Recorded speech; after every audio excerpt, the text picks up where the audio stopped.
Pascolini, che è un po' l'anima di Cantiere Friuli. Questo progetto che vuole fornire idee, riflessioni, buone pratiche.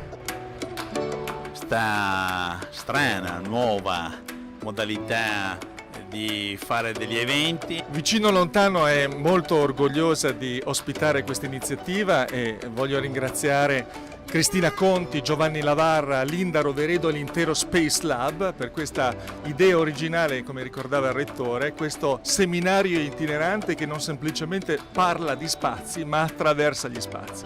La scelta di farlo itinerante è per passare, per condividere quelli che sono gli spazi in una chiave di habitat urbano. Il tema è vedere le cose da vicino, vedere le cose, toccare gli spazi, entrare negli spazi.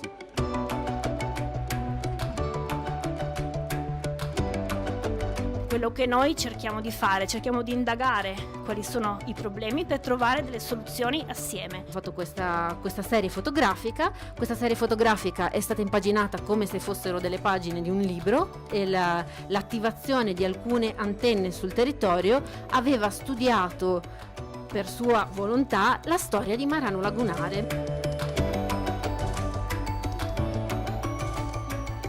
Ci accomodiamo in sala. Venite avanti. Questo luogo era il cinema del parrocchiale, il classico cinema parrocchiale. E questo è il primo vantaggio di Social Street, cioè cercare di ricreare un gruppo virtuale ma limitato al territorio dove si abita.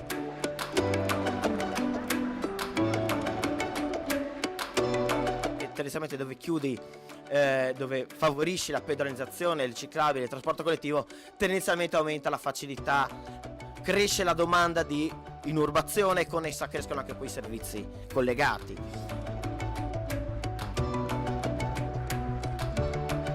Presento gli ospiti di questa tappa, sono due tecnici, diciamo. Chiudere il corpo, la scatola muraria.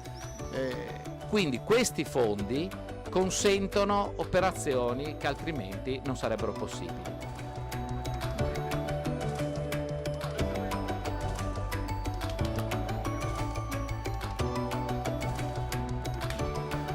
In questo quartiere c'è molto di esistente e che si deve partire dal valorizzare quello che c'è.